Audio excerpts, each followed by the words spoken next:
Thank you for joining the Once Changing the World, which is India's first Future Tech Meets Sustainability podcast. And today I'm delighted and honored to have with me Dr. Shivananda Koteshwar, who's a speaker, mentor, author, investor, and advisor who has over 27 years of experience in the semiconductor industry and is currently the Silicon Realization and Custom Design Manufacturing Group Site Leader and R&D Head of Synopsys India.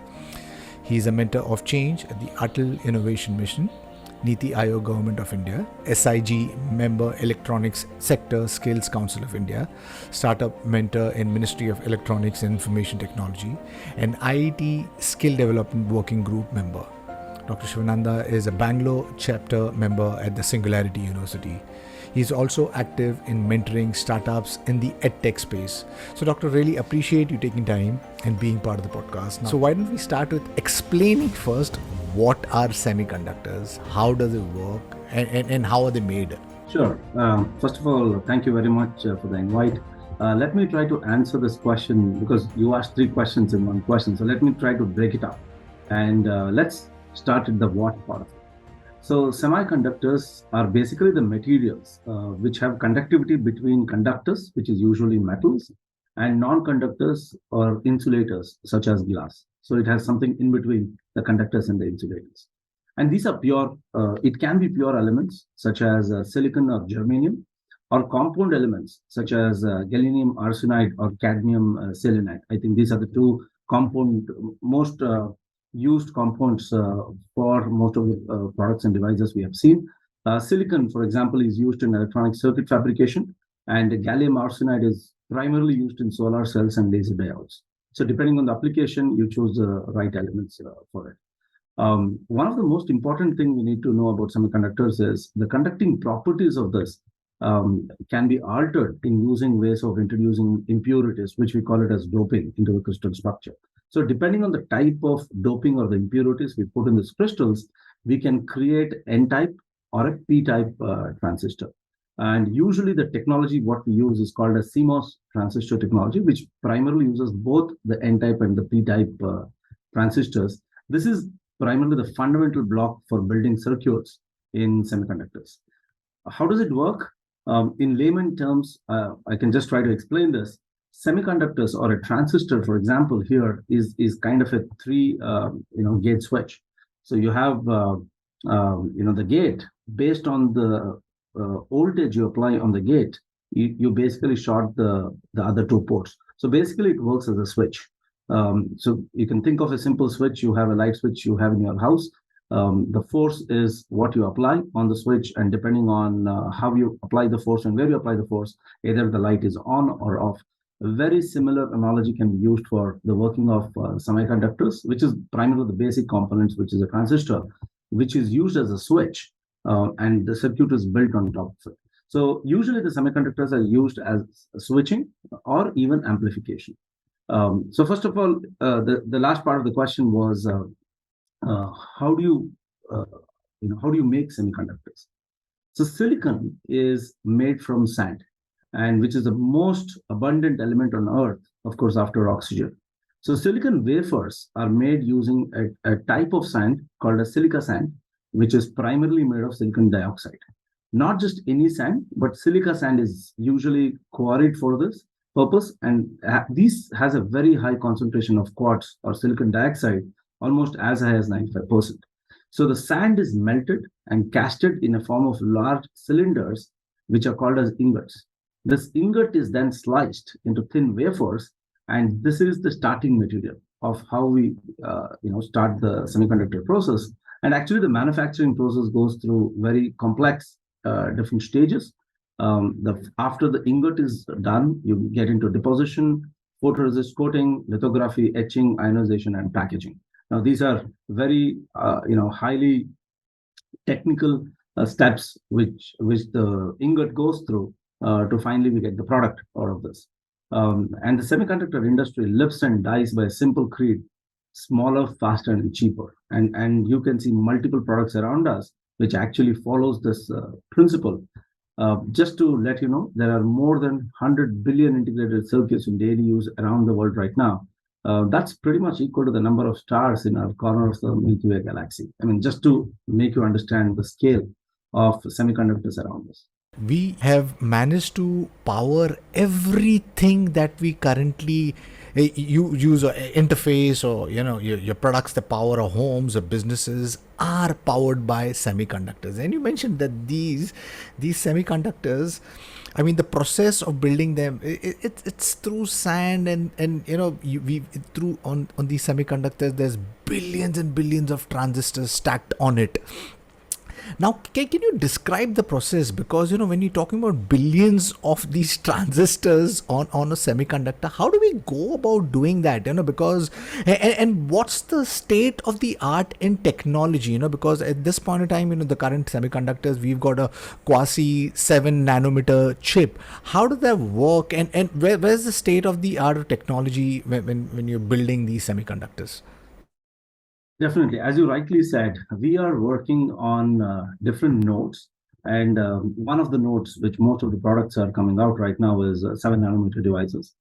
We have already started looking at 5 nanometers, and we pretty much right now we're working on 3 nanometers right now. And just imagine, we are talking about nanometers here, right? I mean, 10 to the power of minus 9. That's the kind of size at which we are working right now. And the entire semiconductors right now is, you might have heard about this Moore's law, and that's kind of it's not a law actually, but this is a kind of a statement with which we are all working on. This is actually an observation made by Gordon Moore, who was a co-founder of Intel way back in 1965. And he basically made an observation and said the number of transistors in a device doubles every 2 years or 18 months.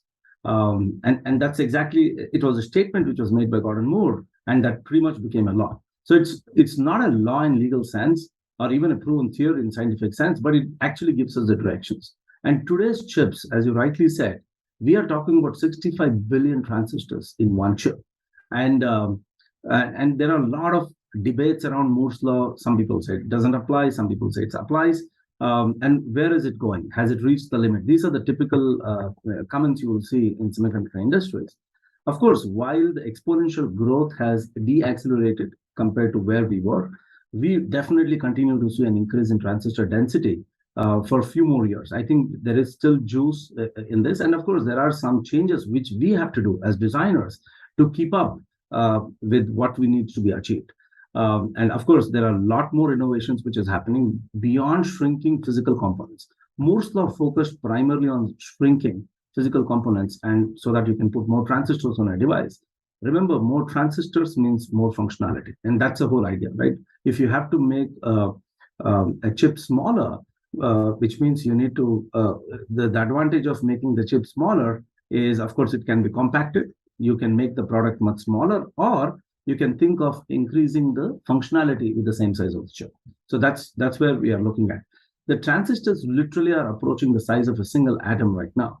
And that's where the functionality starts getting compromised, because at this level, behavior of electrons at that scale starts compromised. So that's where the challenges are happening right now. So what happens now? So is it the death of the Moore's law? Definitely not. So right now, what is happening is software is supercharging scale. So it's not just about scaling, physical scaling, but it is actually about systematic complexity, or something we call it as SysMoore era. So this is where we get the classic Moore towards where we expect the curve to be.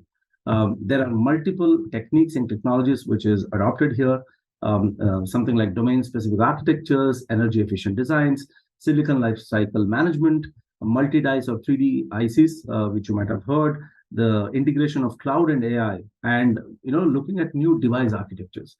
Basically, you're not just working in silicon or the device level, but we start working at the chip, system, software, and even at the services level in the SysMoore era. And I think that is what keeping the Moore's law alive right now. So, we have heard about Moore's law being replaced by Nevin's law right now. Again, Nevin's law, which basically talks about exponential growth rather than a linear growth. It is named after Herman Neuvin, the director of Google's quantum artificial intelligence. So it's very interesting to see in the next years where we will reach, both with Moore's law and Nevin's law. Right. So exciting space. Here we are. kind of probing atom scales transistor, and you mentioned that when you're probing these atom scale transistors, the quantum properties kind of kicks in, so and you said, I mean, there possibly there's no limit. Maybe there is Newton's law, which Hartman says that maybe there's a full system architecture change. Maybe we'll go from binary computing to qubits. Maybe the quantum computing space. Could you kind of dwell a little bit more on that? And somebody who's been at the forefront in the semiconductor industry, what's your perspective? What's your take on this transition that we are seeing from the debate that we are kind of reaching the limit of the Moore's law to that alternate computing architecture that we might embark on? What's your view on that? So first of all, more than my views, I think what's important for all of us to understand is what are we doing with the Moore's law itself? What are the different technologies, alternative technologies, which is being explored, by which we are still able to keep up to the trends of what needs to be done?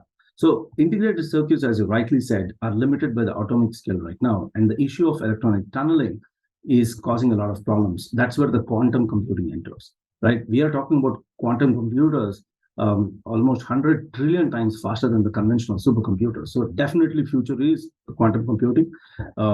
As I told you earlier, Newton's law, proposed by Hartman Newton, who's the director of Google's Quantum Labs, provides the theory on the potential improvement capabilities of quantum computers. Primarily, he mentioned that the power in improving at a doubly exponential growth compared to the conventional company. So he talks about the quantum computing power is growing by the powers of 2 and not a linear progression. So we're talking about 2 to the power of 2, 2 to the power of 4, 2 to the power of 8, and so on. It's very enticing. I mean, the prediction is really, really enticing. It relies on limited data and doesn't consider technical problems because processors become more complex. Computational errors can happen due to electronic noise, and the impact of additional backup hardware also taints Newton's prediction right now. Yes, there is a lot of investment and research happening in that space, but let's come back to the Moore's law itself, where we start looking at, geometric scaling definitely has reached the limits as we are approaching the atomic level right now of scale. In contrast, equivalent scaling allows 3D design, for example. We are looking at new materials to affect electronic performance. So diversification through more than more can happen and help us in this journey. So there are multiple alternative technologies which is being explored and implemented. Two things which I want to mention is the 3D ICs and the chiplets and SIPs. So let me just explain you what 3D ICs are, right? So we have heard of a terminology called SoC, which is system on chip. The trend right now is moving from system on chips to system of chips. That's where the 3D ICs come into play. So this is about vertically stacking different chips onto the same package. So there are two types of 3D ICs we do. One is called disintegration. The other one is called as integration. Now, what is disintegration? So you look at a monolithic design, start partitioning into different dies, and then bring it together into a simple package. Now, the advantage of this is actually it optimizes cost, plus it deals with large scaling requirements. So if you're talking about high performance computing, you're talking about AI, you're talking about mobile, disintegration or disaggregation is what happens in 3D ICs. But when you look at designs which are traditionally done as different chips are coming together under the same package, we are looking at different process nodes in order to deliver combined system in a single package. This is primarily driven by PPA requirements. PPA stands for power, performance, area requirements. So whenever you have PPA requirements, you look at integration and not really disaggregation. What are the applications of some of these integrations? When we design chips or networking, Ethernet switches, co-patching optics, this is where integration happens. So in 3D ICs, which is primarily the vertical stacking, we are actually looking at two types of 3D ICs here: disaggregation or disintegration and integration. So this is one primary driver right now, which is helping go beyond Moore's law. The second one is SIP, or a system in package. So here there is a terminology which you might have heard called as a chiplet. Now, what is a chiplet? Chiplet is a tiny integrated circuit or IC that contains a well-defined subset of functionality. So it is designed to be combined with other chiplets. Think of it like a mix and match Lego-like assembly, right? You have different chiplets, you put it together, and you get a system out of it. The advantage of chiplets, of course, is reusable IPs, because you can start using the same chiplet in multiple devices. You can start looking at heterogeneous integrations, because now you can have a chiplet fabricated in one particular node. You can have another chiplet actually done at a different node because you want to optimize a particular function. Chiplets can be tested even before assembly, so the yield of the final devices goes up big time. Is chiplet something new? Definitely not. Intel has been shipping chiplets-based design since 2016, we started with side-by-side integration of chiplets, which is primarily called as 2.5D, because you are not doing vertical stacking, but you're doing side-by-side integration. But right now, SIP is primarily a chip that assembles several dies or several chiplets into a single package. These can either be replicas of the same chiplet, or to enable increased performance, or different chiplets that helps us bringing down the cost. So SIP is again another technique in which we are able to go beyond Moore's law. And just to let you know, Intel wants to achieve 1 trillion transistors on a package by 2030 using chiplets, and that's what the whole industry is working towards right now. So as I told you earlier, there is a lot of juice still left in Moore's law, and I'm sure you will see many other techniques and technologies which will help us keep it alive. Today, at least, in the space of Web3, or we talking about decentralization, interoperability, and openness of working. And in fact, even in the industries such as AI, there are companies who are looking at open sourcing things, and open collaborative approach. And I guess that was extremely beneficial for the entire world, which the nature of working in collaboration, and that was plain to see because of COVID. Normally, when you create a vaccine, it's a period of 5 to 8 years from creating a product to taking it to the market. But then everything was accelerated and was done in a matter of possibly a few months, and that only happened because of collaboration. And that's the power of collaboration, and that's I think the underlying ethos of Web3, which is the evolution of the internet.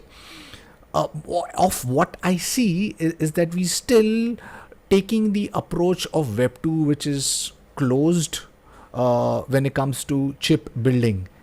Do you see in the future to accelerate this digitization of the entire world through these chips, because these are the underlying core mechanism for acceleration of technology and taking us, the entire human race, into the future, which possibly could be abundant rather than the conversation of scarcity.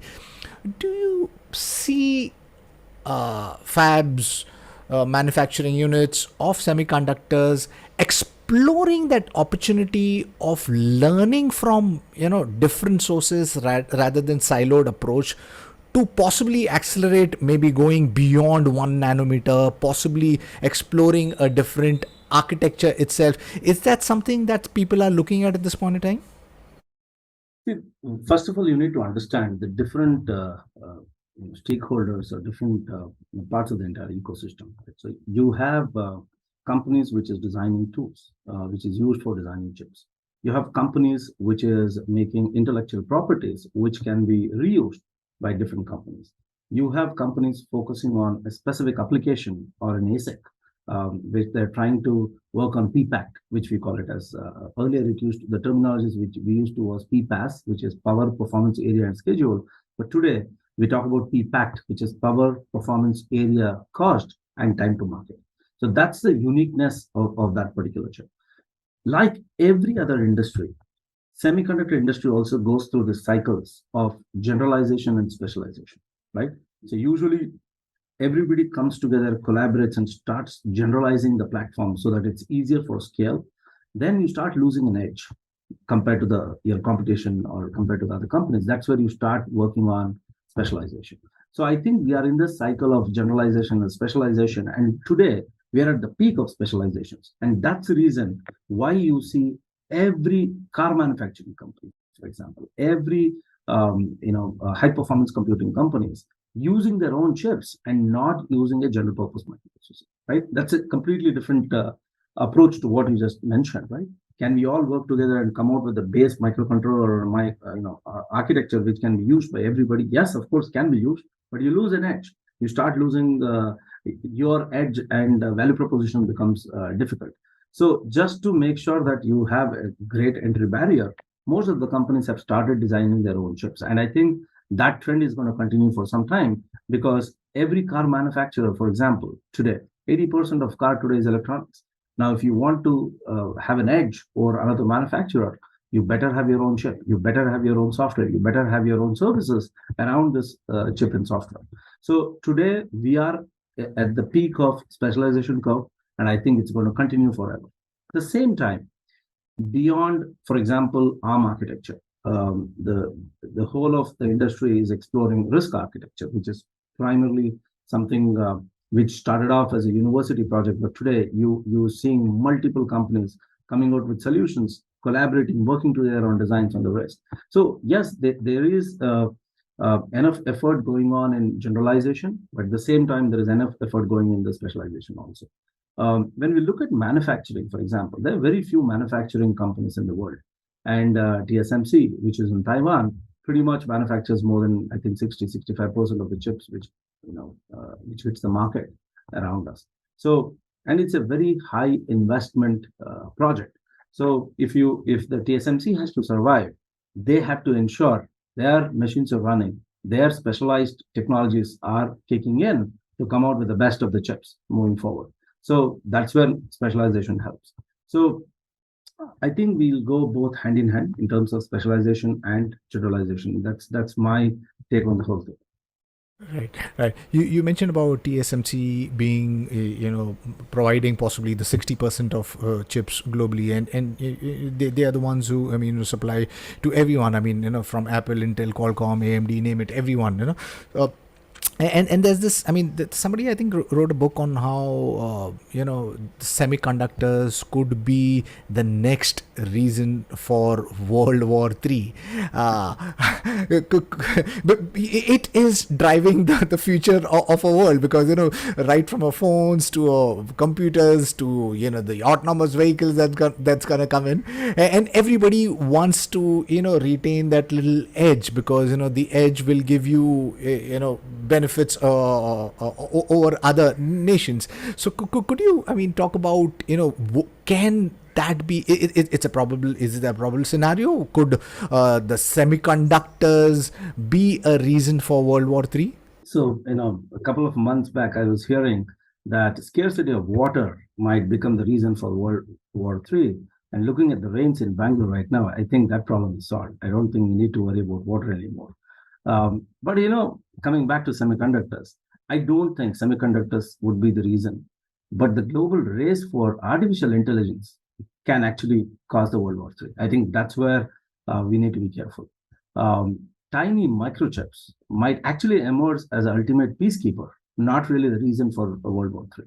And if you really look at semiconductors, today it's the most potent weapon, and $1 trillion economies is surrendered to the power of mere 3-nanometer microchip right now, right? Sounds very outlandish, but today in 2022, it's nothing but the truth.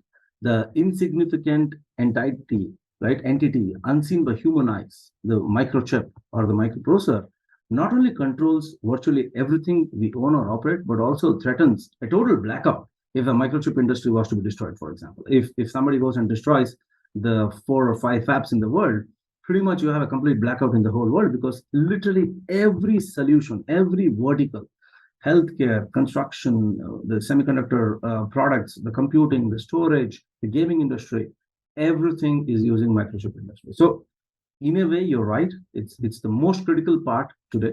We got to be careful about it. And coming back to the foundry market, for example, it's almost worth $110 billion in 2021. And it's increasing by almost 20% right now. And I think in 2022, we've already touched $130 billion. Taiwan dominates the foundry market, and most of the manufacturing happens there. And as I told you earlier, if you really look at TSMC, Global Foundries, the Samsung, and the China, they pretty much cover 65-70% of the total global foundry revenues right now. Just looking at TSMC, if you look at the market share, as I told you, 56 to 60% of semiconductors in the world is manufactured by TSMC. As of the latest data, what we saw, China is at $104 billion, US is $55 billion, Hong Kong at $50 billion, and Japan at $24 billion. That's the kind of market which the TSMC is commanding right now. USA, as we have seen, is convincing TSMC on to establish manufacturing base in US right now. And we are seeing a lot of traction around it. Arizona is something which has been picked up by TSMC, and by 2024, you will have a fab in US. Recently, we saw US Congress has passed the CHIPS and Science Act, which actually provides a booster of $52 billion in subsidies to support semiconductor manufacturing in US. And again, is this enough? Definitely not. You need more investments in the market. US chip industry right now is at least 5 years away from meeting even the 50% demand of the chip requirement. So you will see a lot of traction, a lot of investments in these areas. Non-availability of most of the modern chips can bring the world into a grinding halt in terms of development, production of everything around us, whether it's weapons, space, launch vehicles, and everything. So it's very, very important today to be self-sufficient in terms of not just in design, but also in the manufacturing. And we are seeing this across the world right now. Yes, the dependency on TSMC will continue, absolutely no doubt about that. But at the same time, every country will start investing on their own foundries so that they're self-sufficient in this market. Over the years, I mean, earlier I think technology was in a very linear space. The first kind of computer was a room sized, and then we started the process of miniaturizing thing, and in these miniaturizing things, it's almost endless. How smaller we can go, and with the AR VR glasses. I mean, first of all, we've got a mini computer in a pocket with these phones, but then now we're going from carrying technology to wearing technology. Possibly, with these AR, VR, MR glasses, we are actually going to be fitting a computer inside our glasses, and these then there's this IoT, where the digitization of the world, where we'll be chipping everything, sensorizing the entire world. We're getting in a very exciting space, and then there's this the recent, I mean, everybody who's been talking about is the metaverse and Web 3.0, how that is going to be powering the future. So somebody who's going to be at the back end, powering this entire revolution, if you might call, of us upending as the human race, could you kind of give a few examples on, in the next 10 years, what are those technologies which the semiconductor industry is going to power, which is going to completely upend the way we do education, healthcare, work, or sports? Again, coming back to the two main things, right? Whenever we look at semiconductors right now, every company in our ecosystem primarily is working on better computing, better network, and more storage. I think these are the three things which drives us, right? You need faster computing, you need more storage, you need better networking so that you can connect to the rest of the devices or rest of the world. I think these are the three primary drivers we have in the market right now. And every project we take is around improving all or some of these factors of PPACT, right? The power, performance, area, cost, time to market. It's all about these 5 parameters. So every designer today works on each one of these parameters and try to improvise it every release, right? That's exactly what we're working on right now. You asked me what's going to change the whole market. I think microchips right now, which we are working on, which will mimic the human brain, could make AI far more energy efficient. Right now, AI is not energy efficient. So a lot of research, a lot of companies around us actually are trying to work and look at neuromorphic chips, which we call it as pretty much chips which are mimicking the human brain, is what we are looking at. If you're able to achieve it, it can actually cut down the power demands of digital assistants or multiple other devices around us by orders of magnitude. Now, if you really ask me analogy, you'll be surprised to know our brain only requires 20 watts of power, right? Which is same as energy efficient light bulb. And I think that's the reason why they use a light bulb to show that you got an idea. It's just 20 watts of power. And just imagine a computer system developed with similar power requirements. I think that's going to change the world. Right? The whole effort is trying to make sure we design a neuromorphic chip which consumes lesser and lesser power and can start thinking like a human brain. Now, if you really look at neuromorphic systems, one of the key difference in a neuromorphic system is it actually performs on-chip processing asynchronously, not synchronously, because it's like our brains, right? So whenever there is an event-driven processing, you start looking at, addressing complex computational problems. And this is where the chips will start having ability to learn continuously. I think this is the next generation AI, which might be 1,000 times or more energy efficient.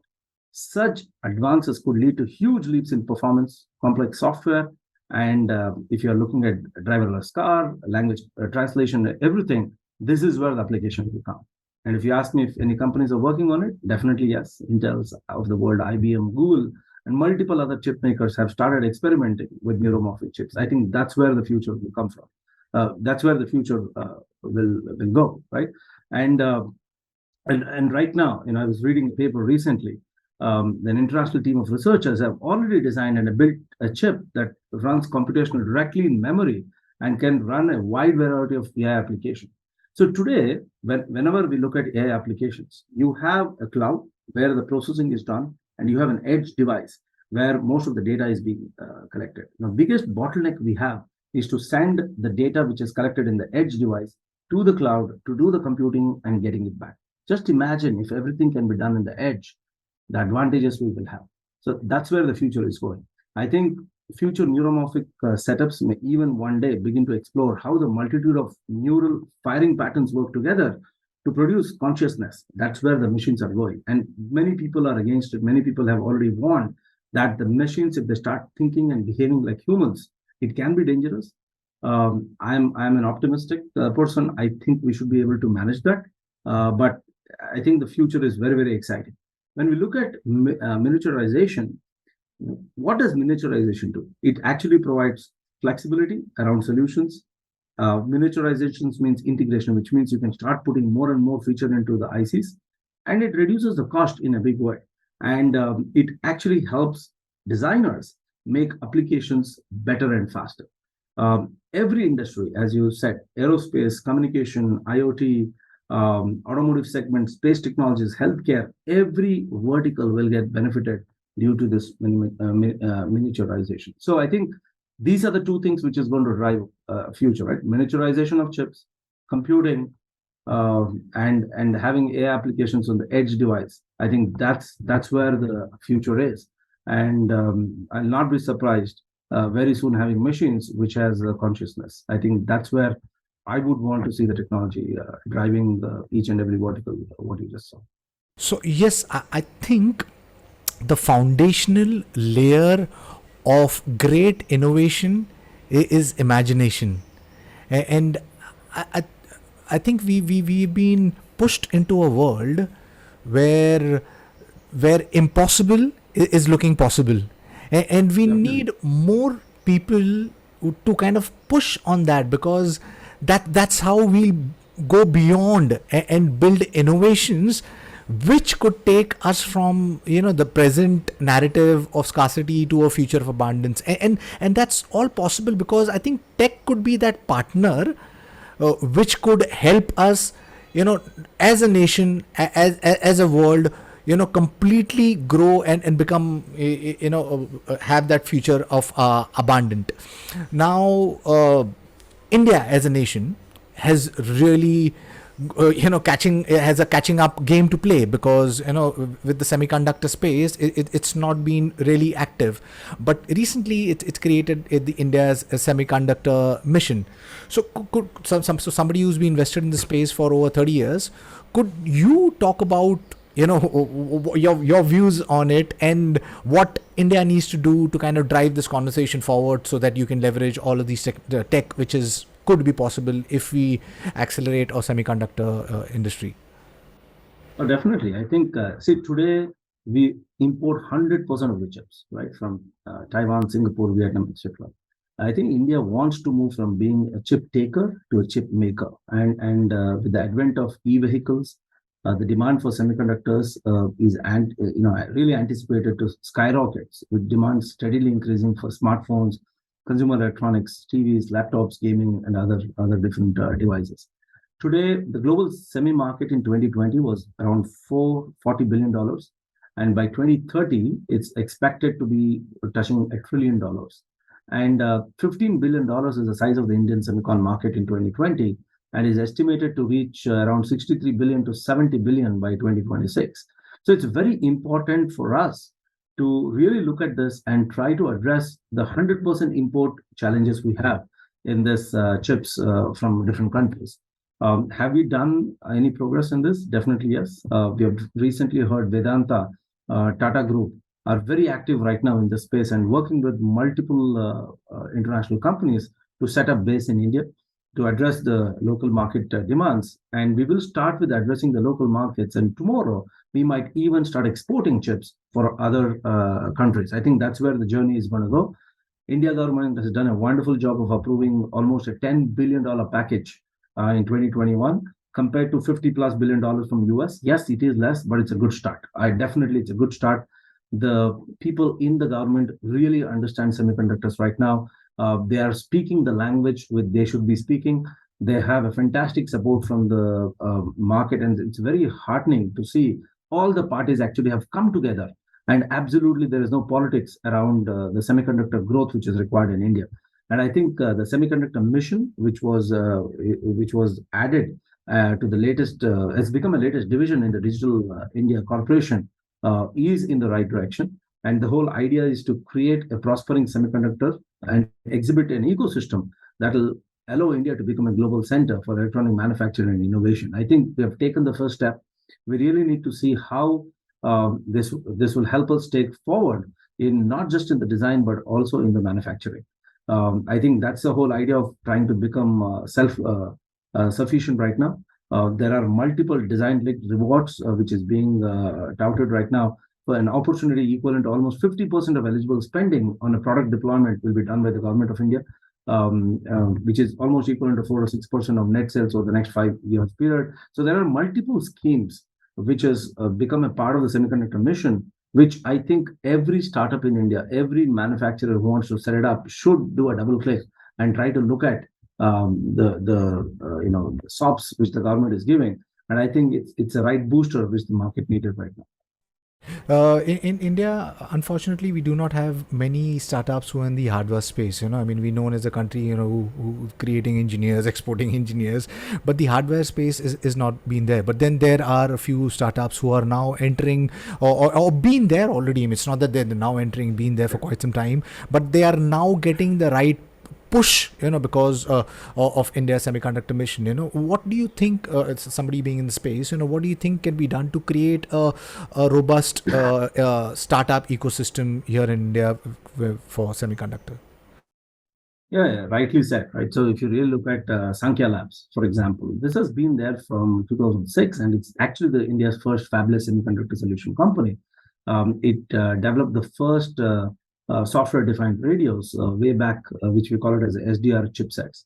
Moschip is another fabless semiconductor and IoT solution company, which is actually publicly traded in India for more than 20 years right now. So we definitely have startups which has come into space. Recent one, I would say is Steradian. You might have heard about this. I think last week, this company was acquired by Renesas, which is a primarily premier supplier for advanced semiconductor solutions.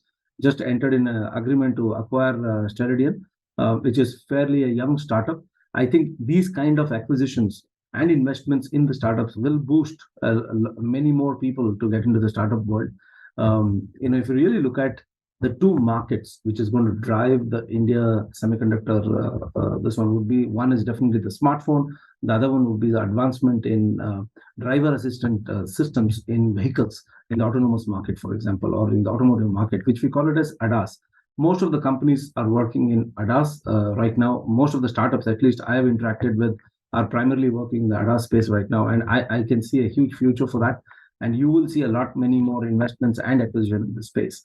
Other companies which I think we should watch out for is Tesol, iWave, Zetacore, Blue Semi, Cron AI, Via Labs. There are many companies actually working in the space right now, and I think they've worked hard, struggled to be in a space which was kind of neglected in the India market. But today, I think because of the years of experience in that market and being there persistently working on the designs which they're working on, I think you will see a lot of traction around these areas. And I think one of the heartwarming thing to see was companies like Qualcomm, India, Intel are collaborating with Ministry of Electronics and Information Technology, which we call it as MITI, Center of Development for Advanced Computing for CDAC, and they're trying to fund the startups in these spaces. So I think that's where the semiconductor industry needed to go, and it's very nice to see big companies like Qualcomm and Intel working in this direction. What additional things can be done? I think more government SOPs is required. And in one of the forums many years back, I was talking to the government official, and they asked me, "What do you think will help semiconductor manufacturing and design in India?" One of the things I mentioned was, we should take a bold step of announcing that, let's say, any manufacturing of a smartphone chip, which is less than 15,000 rupees a smartphone, can we look at having all the parts within this 15,000 smartphone made in India? And people smiled, people looked at me and said, I don't think that's possible. Very, very heartwarming to see. Recently, in the government, senior officials were talking about actually making it happen, and they're looking at 11,000 rupee phone. Everything inside this can be made in India? If you ask me, do we have the capabilities? Definitely yes. We recently saw a microprocessor from IIT Chennai. We already have released it. So Shakti processor. So if you really think about it, we have the design capabilities.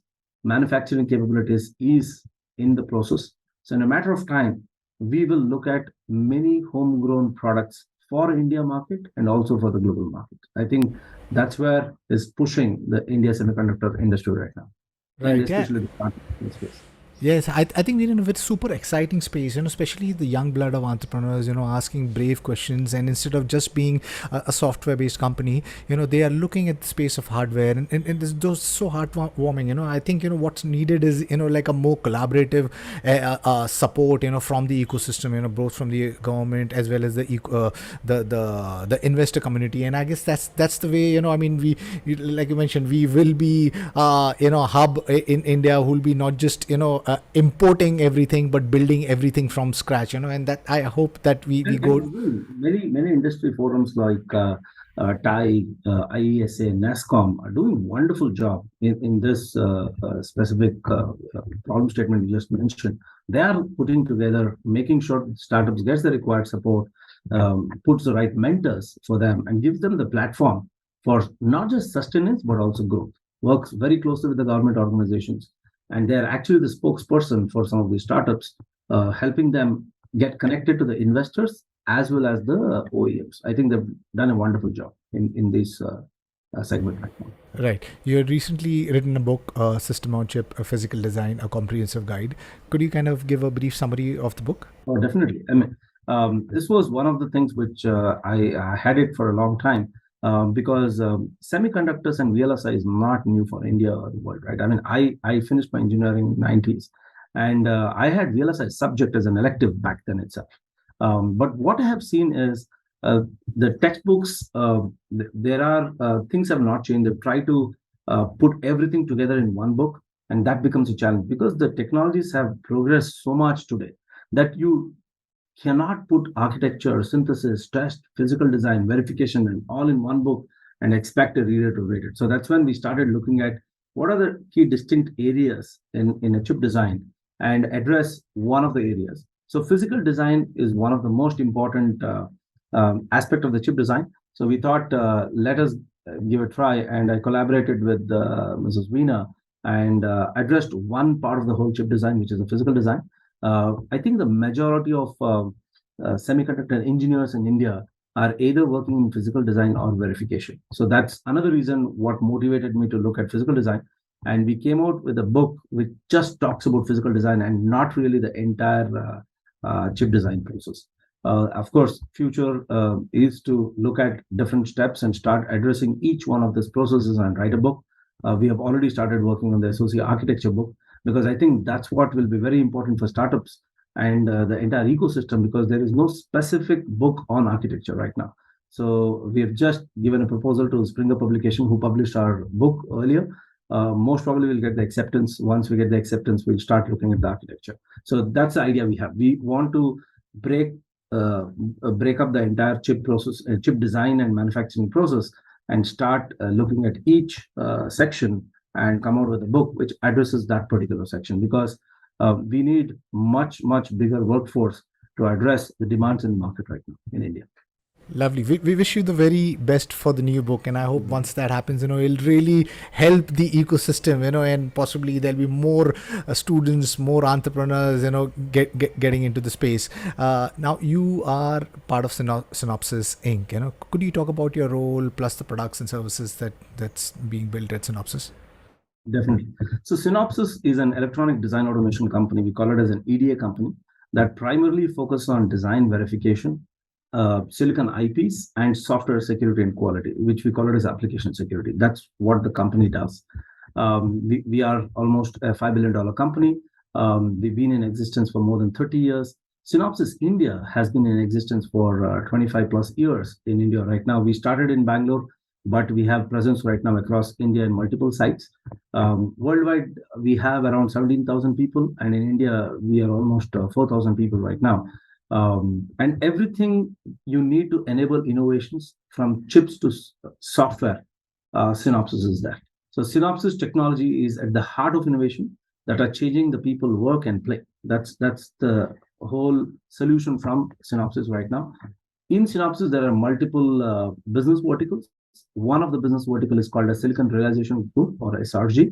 I work in SRG as a SPOC for India, managing the R&D team and product engineering team in that, and also manage the global team of technical publication and customer education.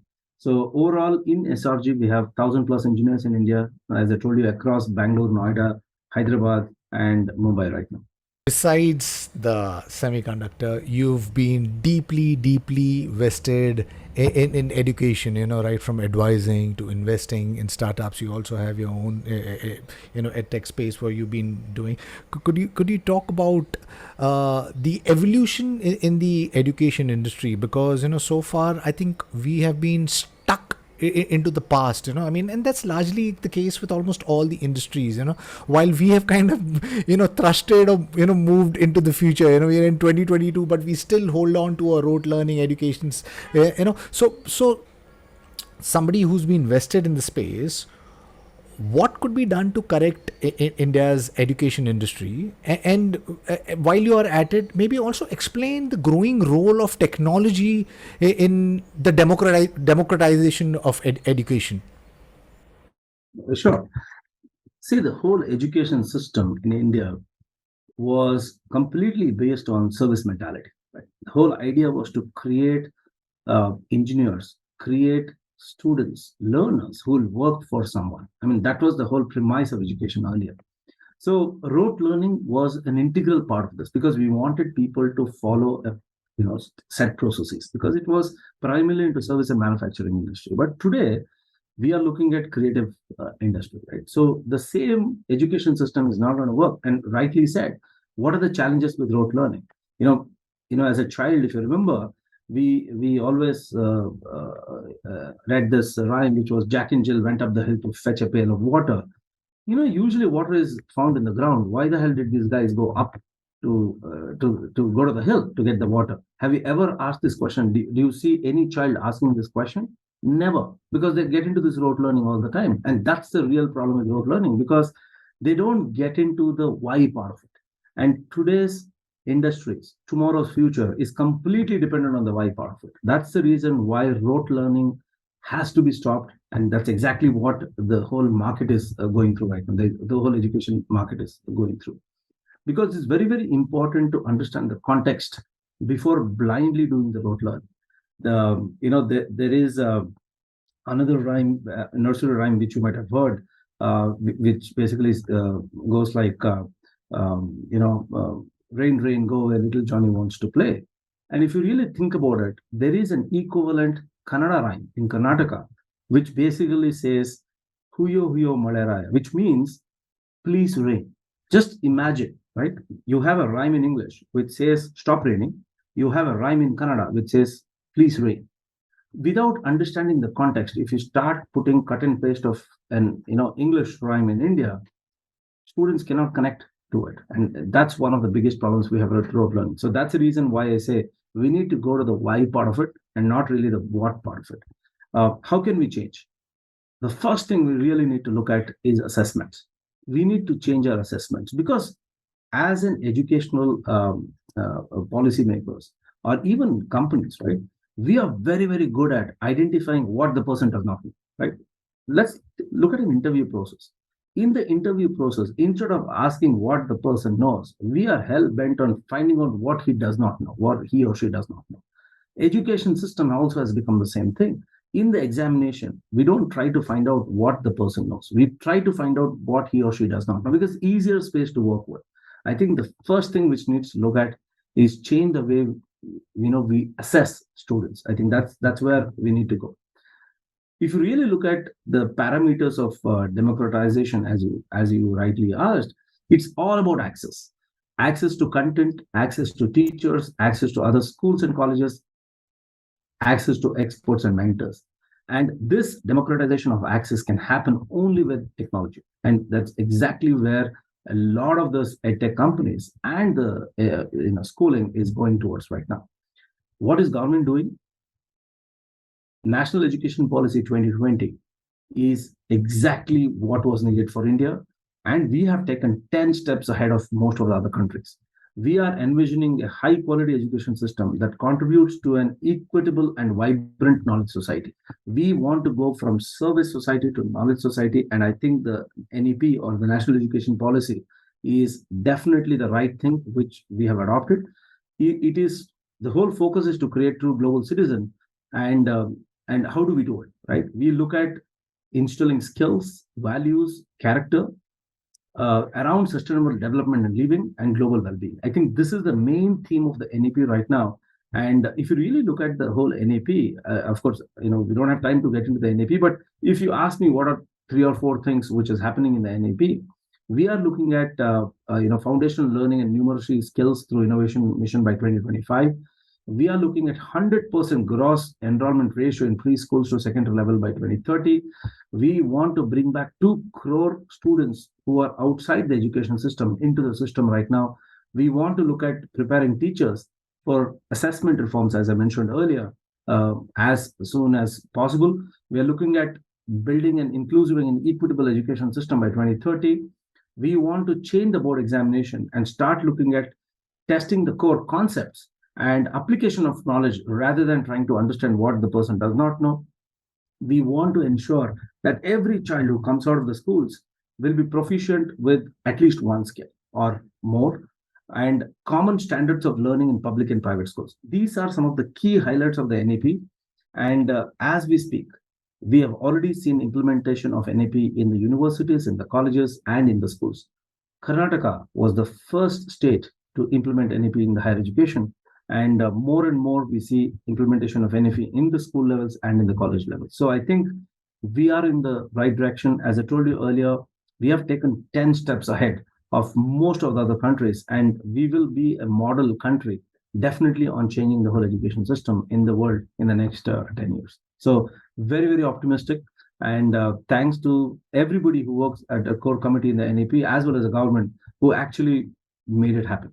Lovely, superb. Yeah, so I think we be sitting in an exciting point of time. I think in the next few years, the way we been educating ourselves for doing healthcare or work, and that completely stands to change. And yes, because I think we are really looking at these problems and challenges in a different lens rather than an old lens. And yes, exciting space. And there are some youngsters in great minds such as yourself who have been part of the ecosystem and trying to bring about real world change. And so I'm really exciting for all of these exciting space. And you mentioned for the education space, bringing the ones who don't have access of education is going to be the key, because so far, education has been, largely for the ones who are sitting in the urban areas and the privileged lot, but possibly through tech, we could bring in that other half which is in the rural areas who are deprived. And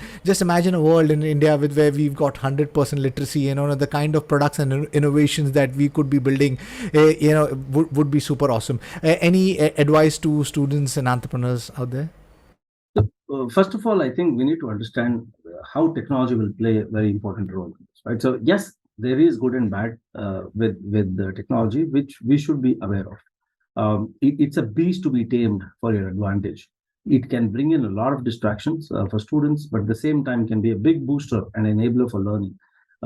As mentioned earlier, technology is the only way to scale education and increase access right now. Earlier, children used to come to school for information. Today, they get information everywhere. So assimilation of information is more important for them. So sometimes either it's surplus information or insufficient information, which actually makes it very difficult for engagement in the classroom. Exposure to engaging and interesting channels of information. Most of the students have fantastic access to very interesting channels of information, whether through YouTube's, Khan Academies, TVs, web series, etc. So classroom management is becoming a big challenge right now. Earlier, we were talking about interdisciplinary education. I think that's already a passe. We need to look at transdisciplinary education system. So as a student or a learner, I think it's very important for us to focus on three things. Self-discipline, because as I told you, it can be a big distractor. Academic integrity, right? Everything is out there in front of you. So if an exam is given to you online, do you have the academic integrity to make sure you don't cross the line? And self-care, because a lot of these engagements happen on a chair right now. Are you sitting comfortably? Are you taking care of your health? I think as a student, self-discipline, academic integrity, and self-care will become primary role. With the technology, I think this is something which we need to look at. And it's not about looking at learning ability, but it will be more about learning agility. I think as a student, that's where you will see a lot of change happening there. And I think if you are a high school student or a college student, for example, I think what you need to do is you need to pick a specific area and go very deep in that area to become an expert in this. Market requires tall, thin person, which means you need someone who will go deep in a technology and not a short, fat person who knows something of everything. So it's very important for students in the college, in the undergrad and the PG level to pick an area which they're really interested in and go very deep in that area. Now, how can you do it? Of course, there are multiple IEEE papers, follow professors who are working in that area, and multiple books are there in that area. So that's the advice I want to give to the students. Where do you get information about these companies, about what Intel works on, what Qualcomm works on, what MediaTek works on, what Synopsys and Cadence works on? Please visit the company's websites.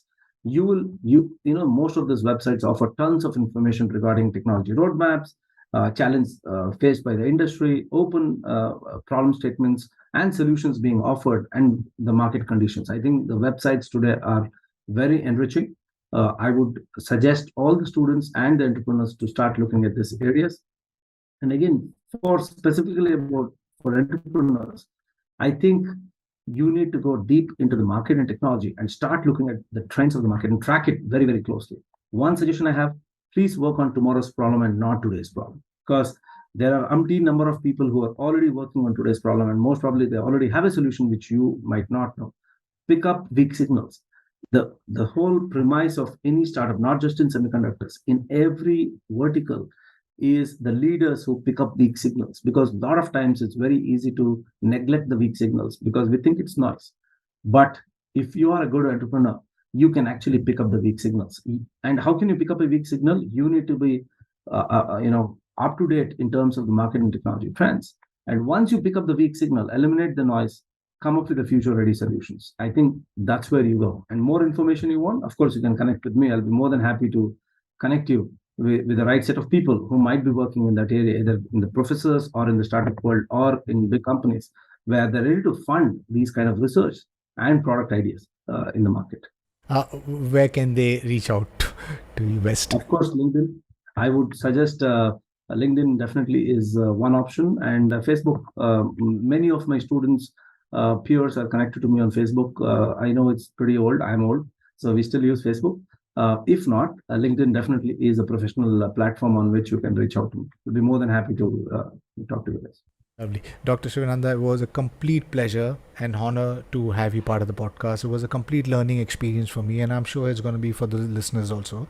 My last question to you, in the course of conversation, you mentioned that, we are going really brave out, when it comes to innovation and technology. We are creating these microchips which could someday be mimicking the human brain. And I feel that the biggest mystery in the world, the black box, is the brain. The way it fires and wires 80 billion neurons. It gives about our entire senses. And we still do know very, very little of what the human brain does. Now you said that through these neuromorphic chips, we could be possibly building machines which could not just have human level intelligence, but also possibly maybe those machines could be conscious. Over the last maybe year, we've seen some exciting things happening in the space of AI. Ilya Sutskever from OpenAI is saying that maybe GPT-3 is slightly conscious. Then Blake Lemon, the Google AI engineer, which specifically looks at bias, claimed that the Google language transformer based language model Lambda is conscious. There are engineers who are putting out these videos on YouTube where they are coding artificial life.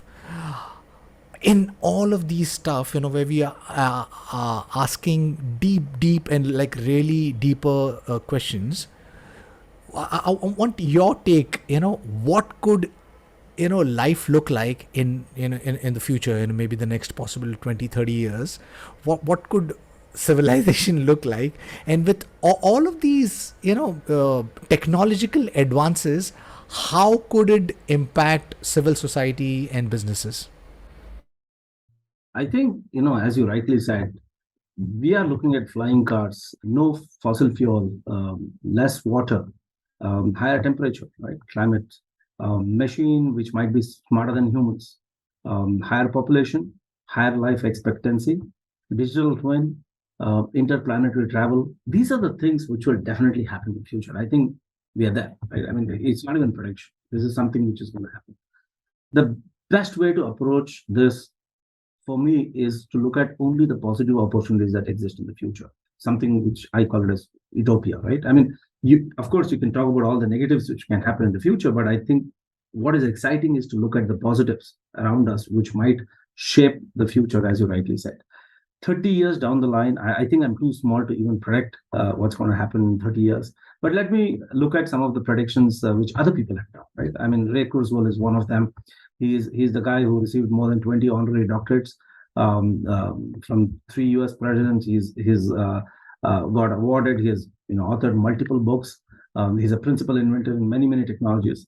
He's actually the co-founder of Singular Universities, and most of his predictions are amazing and mind-boggling. I mean, just go through his YouTube channels or TED videos. You'll be surprised with the kind of predictions he has done. Of course, there are a lot of people who are countering it, but I really like some of the predictions he has done, and I think we are already seeing products in these areas. So what are some of the predictions, right? Self-driving cars being to take over the roads, and people won't be allowed to drive on highways. I think this is happening. Definitely, we will be able to see this in the next couple of years. Virtual reality being 100% real. I mean, we start feeling VR is what the future is. we will be able to upload our mind and consciousness. Basically, is mind on the cloud kind of projects, the chip on the brain kind of projects, which we have already seen Berkeley, Stanford's working on these areas. Non-biological intelligence will be a billion times more capable than biological intelligence, which is us. And I think it's definitely happening. Nanotech foglets, which is primarily the self-configuring modular robotics, will start creating any object in physical world. So I don't think we will have different physical worlds. Again, there are already prototypes existing in these areas. And I think we'll multiply our intelligence a billion-fold by linking wirelessly from our neurocortex to a synthetic neurocortex in the cloud, which is called as hybrid thinking. I think this is something which I can see in future. While we work on machine intelligence, I think it's equally important to work on human stupidity also, because we have seen both happening at the same time. So we need to be careful. Yes, technology is there, but the whole idea of technology, the whole idea of innovation should be for the betterment of the society, should be for the betterment of the people around us. I think that's the most important thing. So if we take it up positively, I think we have an exciting future in next couple of years. Before I end it, let me just tell you what happened just last year. I went to one of these innovation labs, which is right opposite Stanford in United States, and I met a person in a room which was called as Moonshot. And I went to him and I said, "What are you working on?" And of course, he took the permission to explain what he was working on. And he's a 19-year-old kid, right, coming to me and saying, he first asked me, "What's my background?" I told him that I'm an engineer. I work in this company. I have X number of years and other things. And the next comment he made was very interesting. He said, "Okay, let me see how I can come down to your level." Right, and that's exactly what he said to me. I looked at him and he said, "Okay, explain me what you're working on." And he said he was working, and he said, "Do you know that the trees can be grown in the labs?" I said, "Yes, I've heard about it." He said, "What do you do with the trees?" You grow the trees in the lab. Of course, you work on accelerating the growth. Then you cut the trees and actually you make tables and chairs and everything else. He said, instead of doing that, why don't we grow the tree as a table? I think very interesting concept. He actually is working on a technology where you can grow a wood, which is basically a tree, a living tree, onto any form factor you want.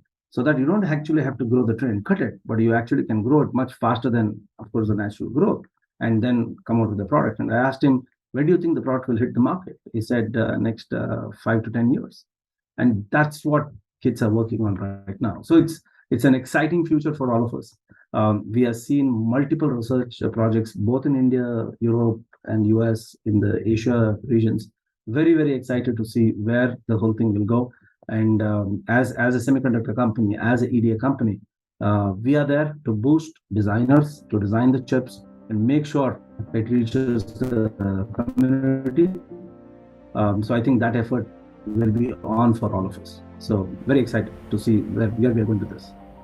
Doctor, really appreciate, honored, complete privilege to have been speaking to you, getting your insights and foresight on the fantastic journey we can embark on if we care to take the information and do a deep dive, because in a world which we've got so much of information sorry, it's so very important, like you mentioned, to go narrower and do a deep dive. And if you do that, you could be building a preferred future.